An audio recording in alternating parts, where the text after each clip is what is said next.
Some stories begin with prophecy. This one begins with a dig site under a killing sun, a boy from a hive slum, and an inquisitor who no longer needs his eyes to see. On a forgotten jungle world, Zygmunt Moloch chases forbidden knowledge. He is a member of the Cognitae, a clandestine academy that grooms prodigies by psychic, eugenic, and noetic means into weapons for a hidden war. They run schools where cloning and Minecraft replace scripture and practice, and its students graduate to spread the will of the ruinous powers. To Moloch, the dig isn't archaeology. It's ordnance procurement. In his eyes, nothing is sacred, only useful, and his crew reflects it. Nung, a hulking ogrin hefting a Korsh 50 assault cannon like a toy. Emmings, a veteran soldier cradling an alien pulse rifle with obsessive pride. Kaiband, the hard-eyed lieutenant who keeps discipline with a word. Linta, green-eyed and watchful, habitually posted at the cleft. Boros Diaz, a scholar once respected, now reduced to muttering warnings into the dust. The dig itself is cut into pale stone cliffs. Insects hum around stagnant pools, vines crawl over rusting dig machines, and the air is thick enough to chew. The markings on the cliff face look like scratches, but the scholar sees language in them, structure, grammar, even questions. Linta stands watch at the cleft. Green eyes hard, frost steaming off her max-chilled body glove, close enough to Moloch to be called trusted. Boros Diaz names it, Enuncia, a language of pure structure where sound is force. Spoken wrong, it breaks minds. Spoken right, it breaks reality. He begs them not to speak it aloud. Moloch does anyway. He shapes a single enuncia syllable. A servitor's skull bursts like a rotten fruit. Another smashes itself to paste against the wall. Moloch spits a tooth. Blood threads his tongue. The message is clear. This language does not want to be spoken. Any sane man would flee. Moloch orders his camera servitors to record everything, because his enemies are closing in. Because knowledge like this, the kind that changes minds just by touching them, is the kind he lives for, the kind he would sell entire worlds to obtain. The Trap. They arrive in silence, precise and merciless. A single bolt round from the shadows kills cleanly. The work of Carl Thonius, Ravenor's interrogator. An aspirant to inquisitor status himself one day, learning at his master's side. Kara Swole comes in low and fast.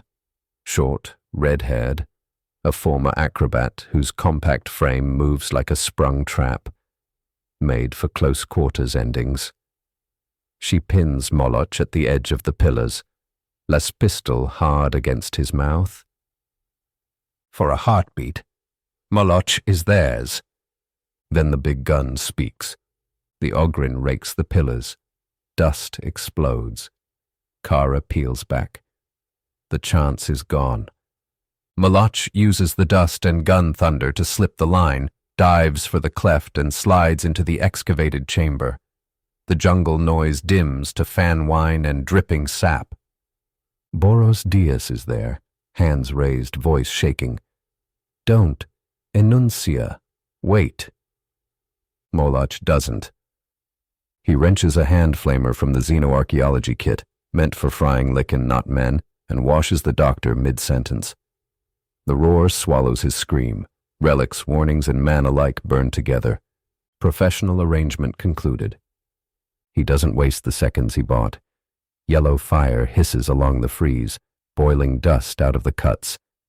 The sample hammer knocks free thicker crust. He hasn't minutes, maybe heartbeats, so he grabs the portable brass pictor, 2 wide frames, then overlapping close-ups, enough for a noetic rebuild later.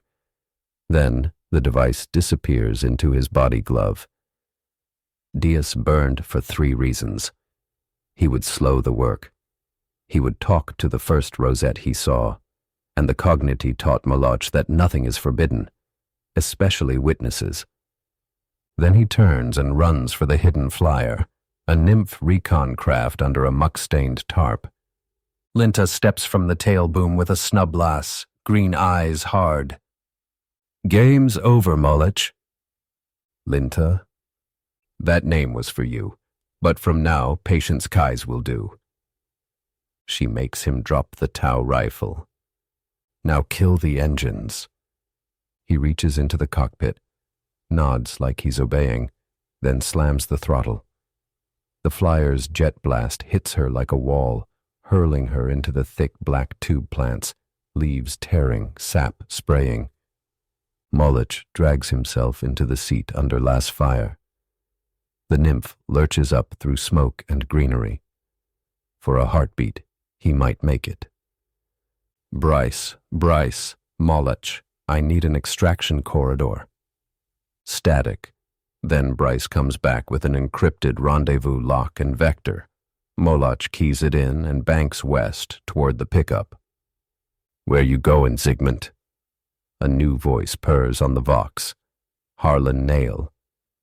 "You bring a flyer. I bring a gunship." A Valkyrie rises out of the forest like a knife, blacked out, unmarked. The chin turret blinks. The nymph sheds a wing. Rockets stitch the air. The little craft comes apart and scythes into the jungle in burning pieces. Ablaze from head to foot, Moloch is still alive when the wreck hits. We cut forward to the hive of Petropolis on Eustace Majoris. It is not a city that breathes. It coughs. Acid rain eats stone and steel. Faith paper patches mark every face and limb, gummed squares of hope stuck over burns and ulcers. The air tastes of rust and smoke.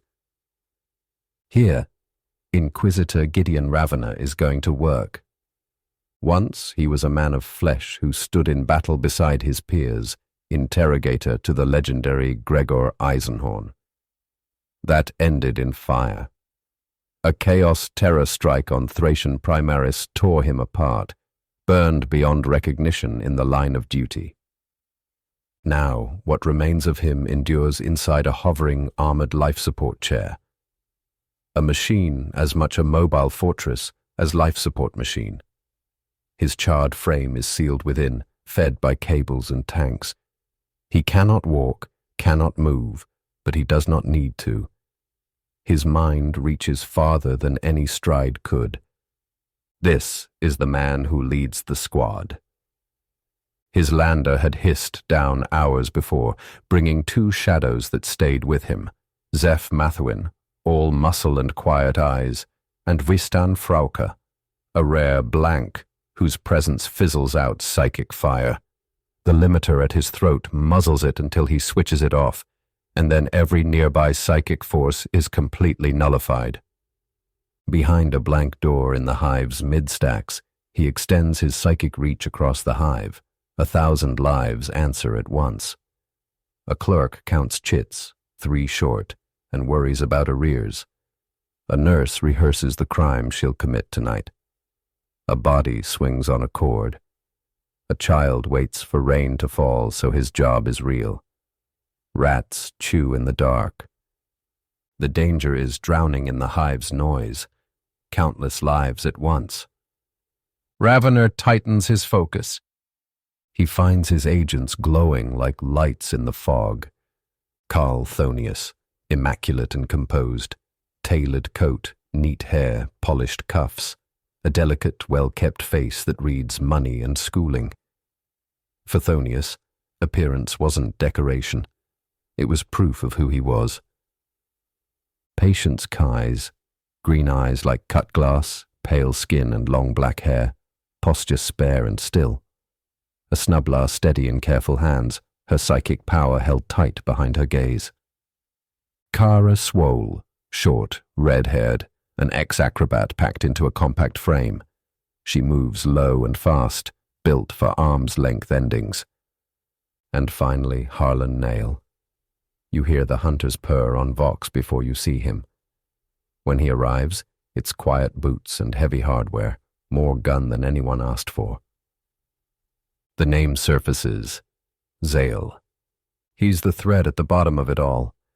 Petropolis is rotting on a new kind of addiction. Flects, grubby shards of glass that don't soothe.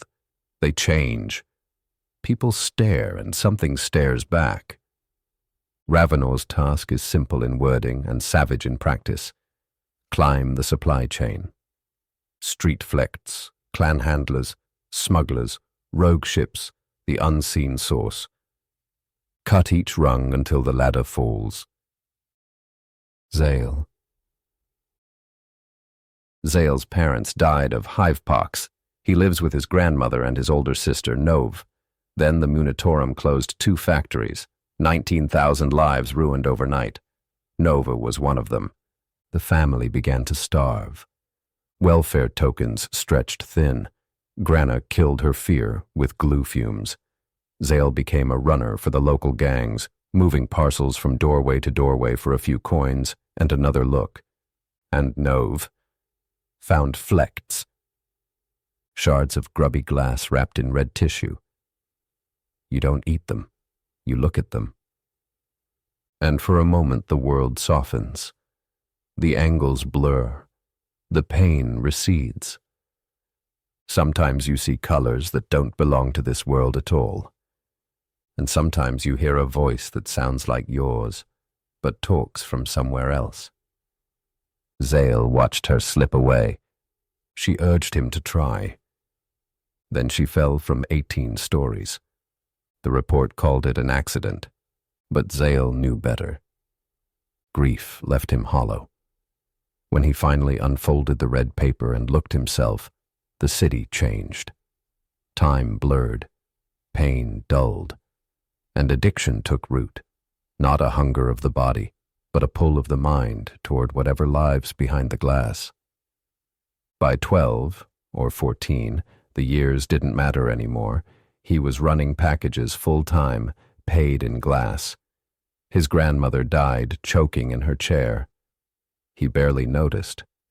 Then one day he saw the man following him. Tall, broad, too clean for the stacks. Zale tried to shake him through alleys, markets, bridges. Failed. In a shadowed underpass, the man pinned him to the wall. "Your dealer!" he demanded. Zale bargained, lied, offered other names. Finally he asked, "Who are you?" The reply was calm, absolute. "Call me Ravenor."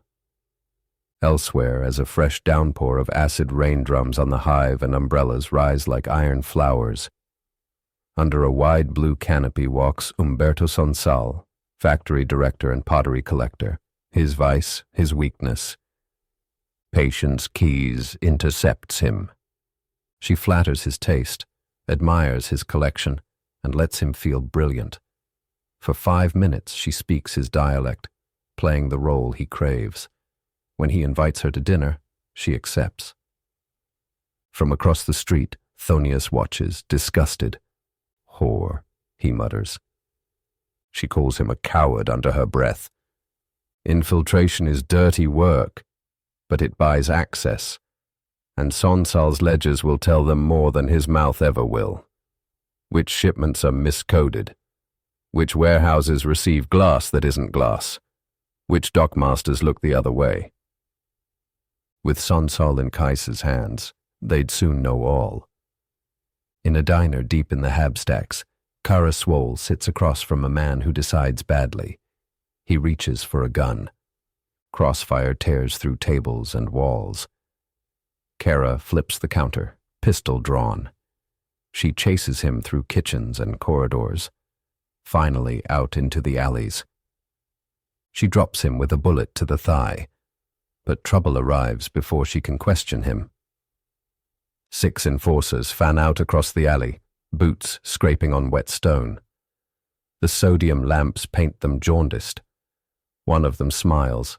The leader's chain fist whines as its teeth cycle up, hungry, eager. Kara Swole weighs the space in half a second. No clean exits. No cover worth trusting. Her pistol is gone.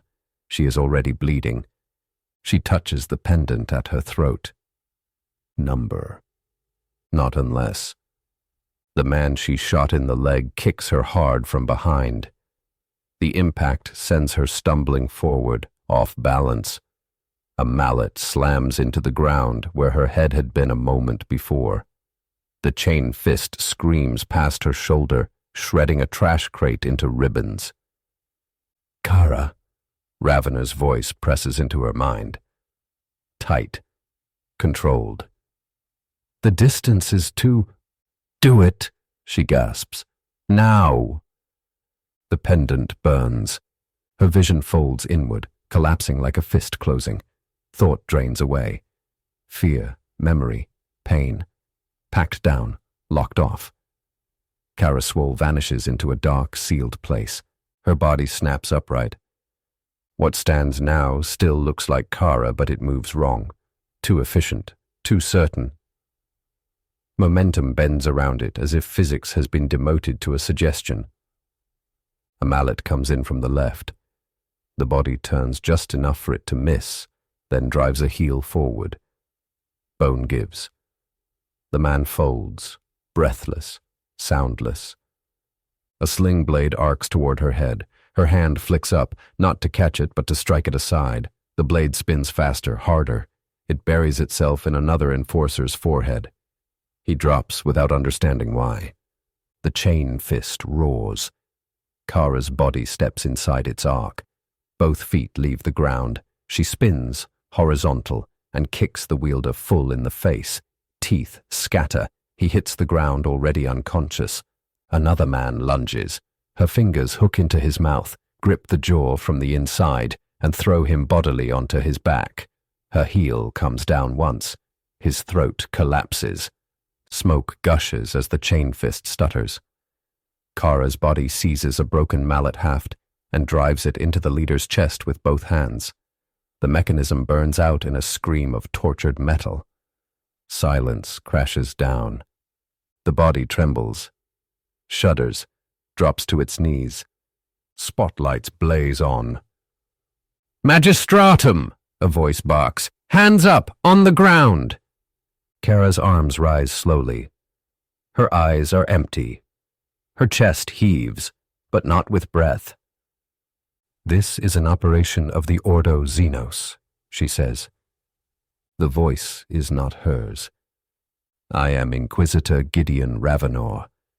Think very carefully about what you do next." Rain hisses on stone. Guns lower, just a fraction. The enforcers hesitate, smart enough to know when power speaks.